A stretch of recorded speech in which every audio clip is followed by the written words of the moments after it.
je vous présente ce joli petit meuble. Un coup de cœur réellement pour lui, trouvé sur Marketplace. Alors c'est sûr que là, vous voyez pas grand chose, mais je vous mettrai une photo de ce que j'ai acheté.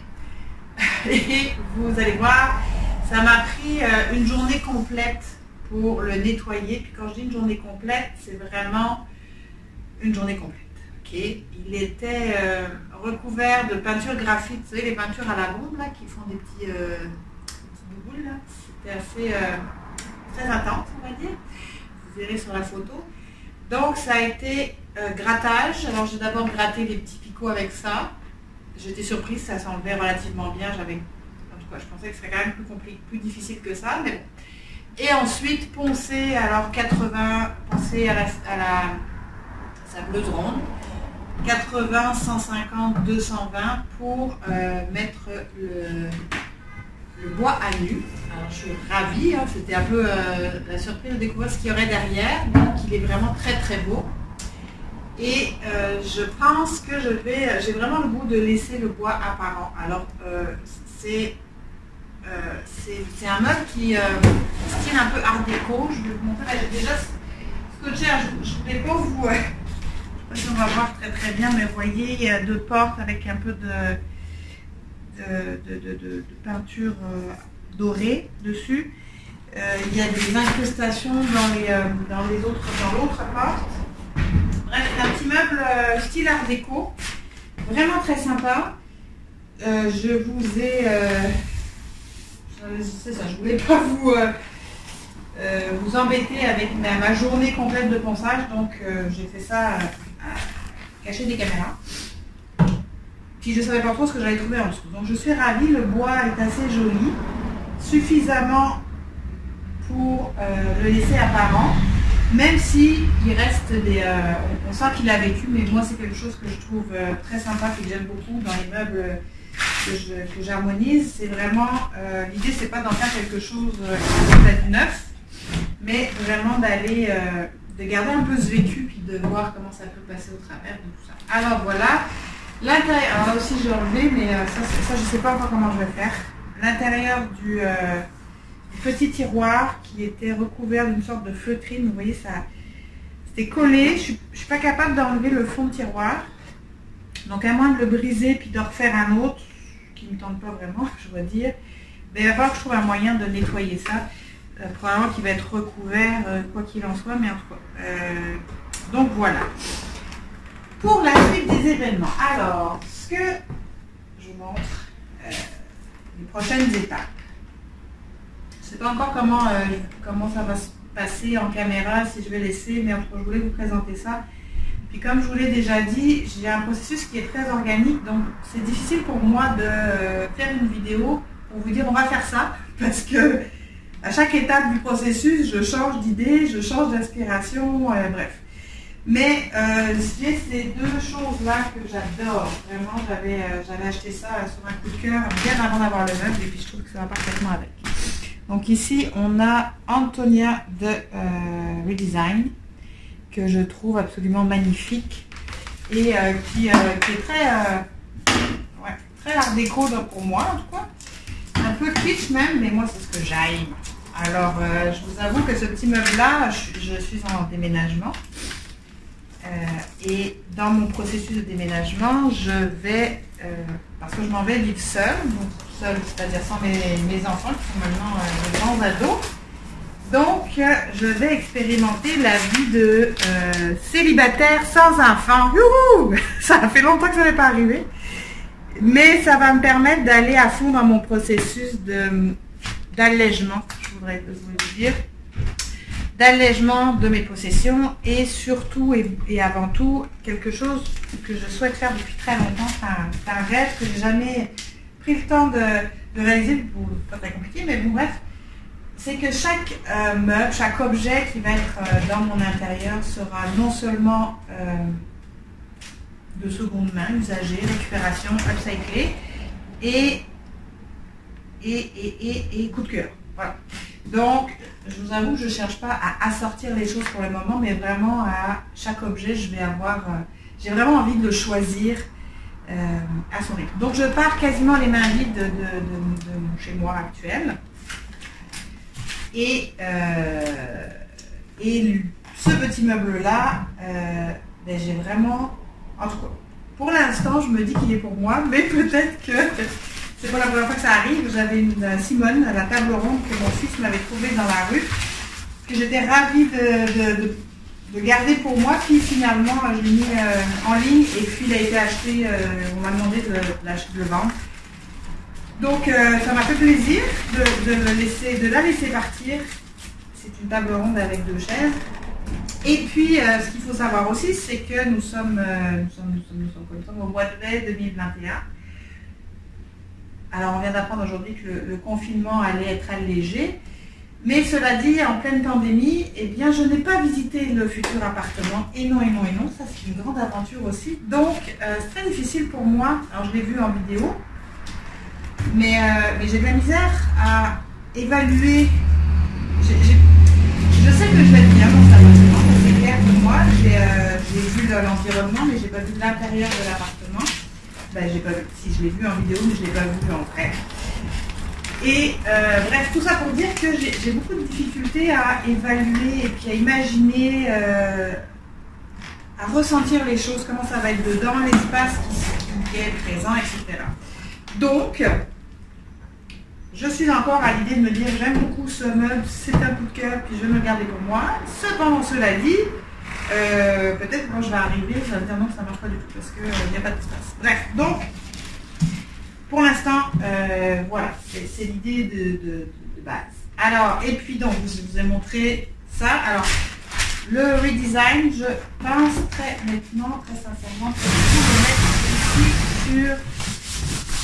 sur cet espace-là. Donc, ce que j'ai l'intention de faire, c'est probablement de laisser à nu tout le bois contour et puis les 2 espaces de chaque côté ici, peindre. Alors, peindre avec là. Je peux enfin vous le montrer. Il y a ça aussi qui fait que je n'ai pas fait de vidéo jusqu'à maintenant. C'est que la peinture que j'utilise maintenant, puis que je vais utiliser probablement dans la majorité, voire toutes mes créations, c'est la peinture Upcycle. Je vous montre, je ne sais pas si on voit bien. Ok, oui. Donc là, c'est du gris doux que je veux mettre pour aller avec mon transfert. Et ça va être le papier, vous voyez, qui rappelle quand même, qui rappelle un peu ce style-là, puis qui va être dans le fond du placard. Vu qu'il y a des vitres, ça peut avoir un fond ici qui est aménagé. On va dire ça comme ça. Alors les scotch que vous voyez, c'est qu'il y a une sorte il y a un décalage, les 2 planches il y a un jeu entre les 2, donc j'ai mis une petite plaque derrière. Et j'ai réalisé qu'il était grand temps que je m'achète une agrafeuse digne de ce nom parce que c'est un peu la cata. Donc bref, j'ai patché en attendant de pouvoir faire mieux et puis d'aller faire le nécessaire pour avoir mon matériel. Donc, Upcycle, c'est une peinture qui est québécoise, qui est de l'Estrie. Donc, à côté de Granby, et c'est fabriqué par Ulrich et Associés. Et donc, c'est une peinture totalement écologique. Ça me fait capoter. Donc, j'utilisais déjà une peinture écologique avec Annie Sloan, avec la peinture à la craie qui est bonne pour, pas bonne pour la nature, mais en tout cas, je veux dire qui n'est pas dommageable. Par contre, ici, l'avantage de celle-ci, c'est que moi, ma peinture, c'était Annie Sloan, majoritairement, parce que c'est celle qui était le plus facile à se procurer ici. J'ai jamais essayé Fusion. Donc, je sais que Fusion vient de l'Ontario, je crois, si je ne dis pas d'annerie. Mais j'ai jamais essayé, donc je ne peux pas tant en parler. Bref, Annie Sloan, ça vient d'Angleterre. Donc, il y a du fret, du fret, par exemple, pardon.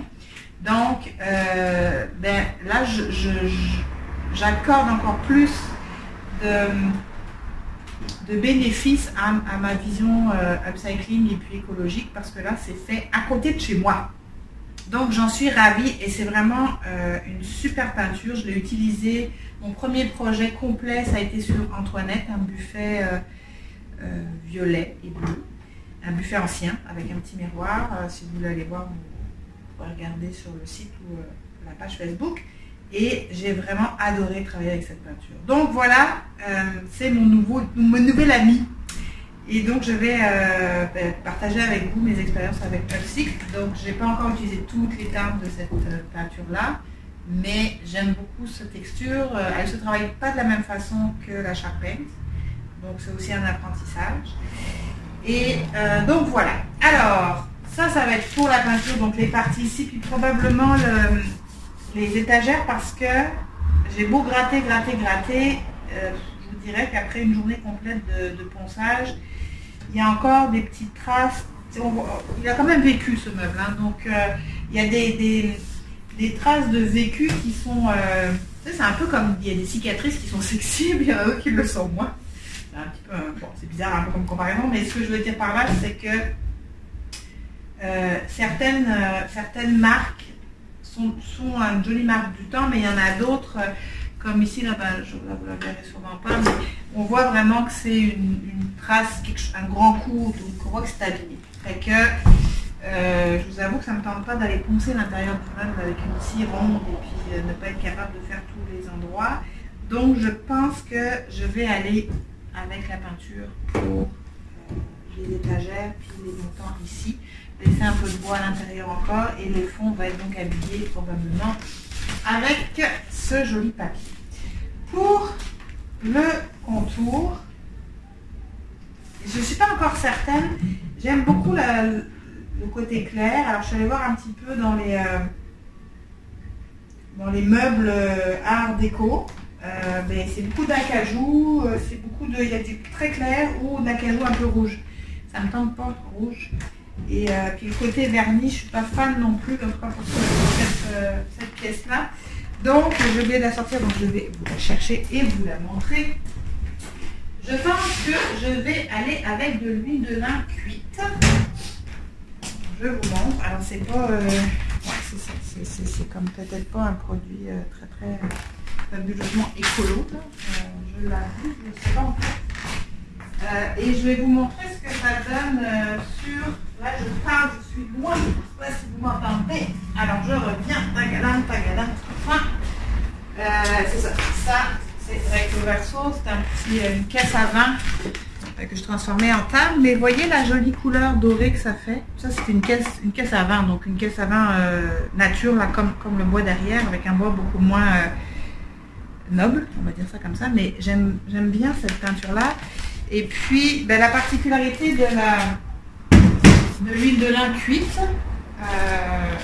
c'est pas facilement, c'est super joli. Alors c'est même pas, on le fait avec au chiffon, puis le bois l'absorbe, on met 2 couches, puis éventuellement vous pouvez refaire ça, remettre une couche une fois par année ou 2-3 ans. Puis si je lis ce qu'il y a décrit, je pense qu'elle va à l'extérieur aussi. C'est sûr. Donc ça nourrit le bois, puis j'aime bien cette idée d'aller nourrir le bois plutôt que de mettre un vernis par-dessus. Donc voilà, ça colore un petit peu, mais pas tant. C'est un entre-deux entre ça qui est un peu vernis, brillant, et celui-là qui est très clair. Donc c'est un entre-deux, mais où on garde cette... je ne sais pas comment le nommer, là, ça brille pas. On garde la douceur du bois, la profondeur... bref, voilà. Donc, voilà pour les choses. Ah, puis, oui, alors le petit défi que je n'ai pas encore résolu, c'est que, en plus de la peinture à la bombe, n'est-ce pas? Eh bien, toutes les poignées ont été transformées. Donc, on avait à la base, je pense, des poignées rondes, des poignées à un trou. Et, ah oui, je les ai pas là, les poignées. Ah oui, si, c'est des poignées en plastique. Vous verrez sur la photo. Et donc, toutes les portes, à part le petit tiroir, ont été transformées en poignées doubles, 2 trous. Ce qui fait que je me retrouve avec une marque, soit celle-là ou celle-là. Moi, j'ai décidé de boucher ces deux-là, mais pour les autres, pas tant. Parce que j'ai des poignées, finalement, qui vont être, je pense, assez jolies avec. Je les ai mis là-bas. Bref, je me retrouve avec des trous ou des traces.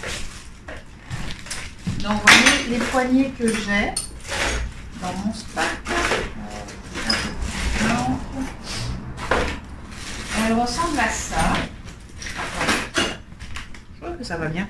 Je ne sais pas si vous voyez bien comme ça. Là. Donc comme ça ou comme ça, en haut vers le bas. Voilà, je trouve que c'est assez sympa dans l'ensemble. Par exemple. Donc là peut-être que je vais changer d'idée. Je ne sais pas encore. Bref. Mais quoi qu'il en soit, on voit le trou au milieu. Vous voyez. Donc soit j'ai une poignée double puis je vois le trou, soit j'ai une poignée simple puis je vois les deux trous là. Donc quoi qu'il en soit, je vois les trous. Donc je n'ai pas encore identifié la formule magique pour ça. J'ai éventuellement pensé à, parce que je veux garder le bois naturel, on s'entend, on se rappelle. Donc j'ai pensé à un pochoir. J'ai celui-là qui pourrait faire l'affaire, mais je suis pas certaine. Ça fait pas. Ça vite pas autant que je voudrais. Donc bref, sur ça, j'ai pas encore trouvé la solution pour ça. Donc je me suis dit que j'allais de toute façon commencer avec l'huile de lin. Et à partir de là, ben, on verra comment, qu'est-ce qu'on voit finalement, comment ça ressort. Est-ce que ça va cacher? Je pense pas que ça cache assez bien, en tout cas autant que je le souhaiterais. Donc à suivre.